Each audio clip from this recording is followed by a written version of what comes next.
नमस्कार दोस्तों, मेरा नाम सौरभ मंगल है। मैं जीपीसी करौली में प्रवक्ता यांत्रिकी के पद पर पदस्थ हूँ। ठीक है, आज हम बात कर रहे हैं ME 208 सब्जेक्ट की। इसमें हम बात कर रहे हैं यूनिट 7, और यूनिट 7 में देखिए हमने पहले ऑटो साइकिल समझा दिया है। अभी हम बात करेंगे डीजल साइकिल की। तो देखिए, जैसा कि आपने ऑटो साइकिल में देखा था कि ऑटो साइकिल में जो 2 to 3 प्रोसेस हुआ करता था वो कांस्टेंट वॉल्यूम पर हो रहा था, राइट, और 4 to 1 भी कांस्टेंट वॉल्यूम पर हो रहा था। लेकिन यहाँ पर जो 2 to 3 वाला प्रोसेस है वो एक्चुअली कांस्टेंट प्रेशर पर होता है। 4 to 1 तो अभी भी कांस्टेंट वॉल्यूम पर ही है, लेकिन 2 to 3 किस पर होता है? कांस्टेंट प्रेशर पर होता है। तो यही एक अंतर है कि वहाँ पर जब ऊष्मा ऐड की जा रही थी, मतलब ऊष्मा को दिया जा रहा था, तो वो कांस्टेंट वॉल्यूम पर दी जा रही थी, जबकि यहाँ पर जो ऊष्मा दी जा रही है वो कांस्टेंट प्रेशर पर दी जा रही है। तो देखिए, इस चक्र का नाम इसके जन्मदाता थे एक जर्मन विज्ञानी रुडोल्फ डीजल के नाम पर पड़ा है, राइट। उन्होंने काफ़ी कुछ काम किया था इंजन से रिलेटेड में। तो अब देखते हैं कि कैसे कैसे प्रक्रम है। तो 1 से 2 में देखिए वही आपका रुद्धोष्म में संपीड़न है, राइट, जिसको कि मतलब कांस्टेंट एंट्रोपी या आइसेंट्रोपिक प्रोसेस बोला जाता है। तो देखिए 1 से 2 में एंट्रोपी आपका कांस्टेंट है, लेकिन टेम्परेचर बढ़ेगा, ठीक है। वहीं 2 से 3 में देखिए कांस्टेंट प्रेशर पर आपने हीट ऐड करी, तो ये कांस्टेंट प्रेशर पर जब आप हीट ऐड करोगे तो टेम्परेचर और एंट्रोपी दोनों ही आपकी बढ़ने लगेगी, तो दोनों ही बढ़ गई। 3 to 4 में आपका क्या रुद्धोष्म प्रसरण है। तो देखिए 3 से 4 में अगेन आपकी एंट्रोपी जो है वो कांस्टेंट है, और टेम्परेचर इस बार प्रसरण है तो टेम्परेचर कम हो जाता है। और 4 to 1 में दोबारा से आपका कांस्टेंट वॉल्यूम पर जो ऊष्मा होती है उसका निष्पादन कर दिया जाता है, राइट। तो देखिए यही लिखा गया है। और आपको पता है कि रुद्धोष्म प्रक्रम के लिए तो PV की power gamma is equal to constant होता है, ठीक है। और डेल्टा क्यू क्या होती है? 0। और स्थिर दाब और स्थिर आयतन वाला हम निकाल सकते हैं, ठीक है, इजीली। अब देखिए कितनी ऊष्मा दी जा रही, तो ऊष्मा जो दी जा रही है वो कांस्टेंट वॉल्यूम पर दी जा रही है, इसलिए हम इसको लिखेंगे mCp T3 माइनस T2। वहीं जो ऊष्मा निकल रही है सिस्टम से वो कांस्टेंट वॉल्यूम पर निकल रही है, तो उसको हम बोलेंगे mCv T4 माइनस T1, ठीक है। और हमको पता है कि यार इन दोनों का जो अंतर होगा वही होगा आपका कार्य। तो कार्य हो गया जितनी आपने दिया माइनस जितनी निकली। तो Q23 माइनस Q41 को आपने लिख दिया ये, और Q23 जो है वो प्रदत्त ऊष्मा हो गई है, तो आपने इसको लिख दिया बॉटम में, मतलब डिनोमिनेटर में। अब देखिए दोबारा से यहाँ पर 2 रेशो में डिफाइन करने वाला हूँ।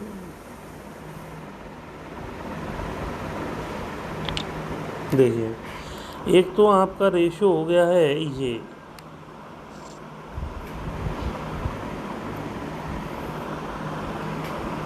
देखिए एक तो ये वाला जो रेशो था ये मैं पहले भी डिफाइन कर चुका हूँ, जिसको कि हम संपीड़न रेशो के नाम से जानते थे।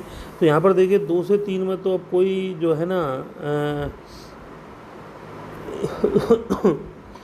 संपीड़न रेशो का नाम से जानते थे। तो देखिए 1 से 2 में आपका संपीड़न हो रहा है, तो इसीलिए 1 से 2 में जब अगर संपीड़न हो रहा है तो उसको बोला जाएगा ज़्यादा volume divided by come volume, तो V1 बाई V2। अब लेकिन यार जो 3 to 4 जो प्रोसेस हो रही है ना, वो actually constant volume process, sorry, अब जो 3 to 4 जो प्रोसेस है जो कि रुद्धोष्म प्रसरण है, इस चक्र में ऊष्मा जो है वो स्थिर दाब पर दी जाती है, ताकि आयतन जो है वो V2 से बढ़ के हो जाता है V3। देखिए पिछली बार जो था वो V2 और V3 बराबर हुआ करते थे, लेकिन इस बार आयतन यहाँ पर बढ़ रहा है 2 से 3 में, तो इसको एक अलग रेशो का नाम दिया गया और इसको बोला गया क्या? विच्छेदित अनुपात, राइट, इसको विच्छेदित अनुपात बोला गया। जो कि हो गया V3/V2, और फिर उसका प्रसरण अनुपात जो होगा वो संपीड़न अनुपात के बराबर ही होगा, इसलिए इसको भी मैं R से डिनोट करूँगा। मतलब जो आपका R है, आप ऊपर डायग्राम में देखिए तो R या तो आपका होगा V1/V2, और या आप बोल सकते हो उसको V4/V3, ठीक है। वहीं जो विच्छेदित अनुपात है इस बार वो रो होगा, और वो हो जाएगा आपका V3/V2। ये भी देखिए एक से बड़ा ही होता है, सॉरी, विच्छेदित अनुपात जो होता है वो एक से बड़ा होता है, ठीक है। चलिए, अब आपने क्या किया, प्रसरण अनुपात था और आपको पता है कि जो 4 है वो 1 के बराबर है, V4/V1। तो यहाँ से आपने कुछ तो अरेंजमेंट किया है। चलिए मैं आपको बता देता हूँ कि क्या अरेंजमेंट चल रहा है। जी हाँ, सुनिए। तो V4 जो है वो V1 के बराबर है,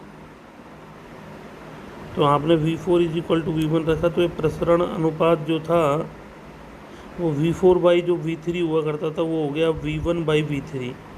तो V1 को तो आपने ऐसे कैसे रखा, अब जो V3 था वो आपने यहाँ से रख दिया, वो हो गया रो टाइम्स V2। और V1/V2 को तो मैं रो बोलता ही, सॉरी, V1/V2 को तो मैं कंप्रेशन रेशियो मतलब R बोलता था। तो यहाँ से हमको मालूम चला कि यार जो V4/V3 है, V4/V3 मतलब जो प्रसरण अनुपात है वो आ जाएगा R/गामा के बराबर। मतलब देखिएगा, जो पहला वाला प्रसरण अनुपात था, मतलब जो V1/V2 था, वो तो आपका किसके बराबर था जी, रो के, सॉरी, V1/V2 जो था वो आपका किसके बराबर था, R के बराबर, ठीक है।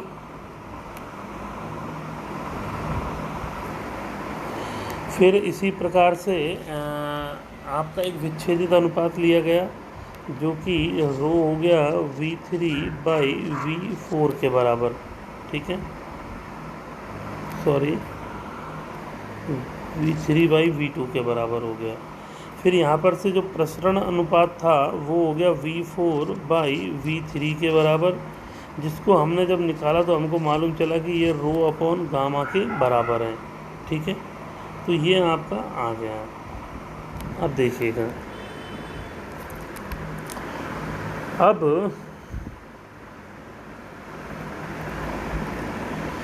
प्रक्रम 1 से 2 जो कि रुद्धोष्म प्रक्रम है, तो वो क्या हो जाएगा जी, T2 = T1 R⁻⁻1, ये हम निकाल चुके हैं पहले।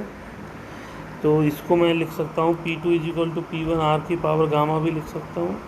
फिर जो प्रक्रम हो रहा है 2-3, उसमें देखिए प्रेशर जो है वो कांस्टेंट है, तो P3 और P2 बराबर हो जाएंगे। तो अगर P3 P2 बराबर हो जाएंगे तो यहाँ से देखिए हम निकाल सकते हैं कैसे। हमको पता है कि PV = क्या होता है, MRT, राइट।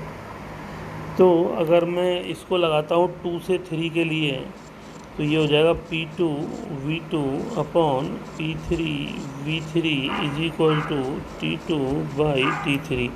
अब देखिए जो P2 और P3 है वो बराबर है, तो यहाँ से यार हमको मिल गया ना कि V3/T3, यहाँ से हमको मिल गया V3/T3 = V2/T2, ठीक है बात, ये हमको यहाँ से मिल गया है। तो अब T3 जो है वो हो जाएगा T2 × V3/V2, और V3/V2 हम अभी अभी निकाल चुके हैं। V3/V2 जो होता है वो हमारा क्या था, मतलब V3/V2 को हम रो बोलते हैं, तो रो टाइम्स T2, और T2 = क्या होता है, वो ये रहा, T2 = होता है T1 R⁻⁻1, ये होता है जी।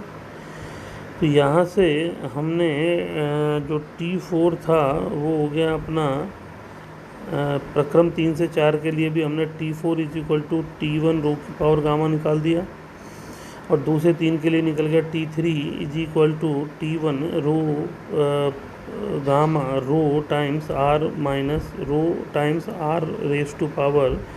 R⁻⁻1, ठीक है।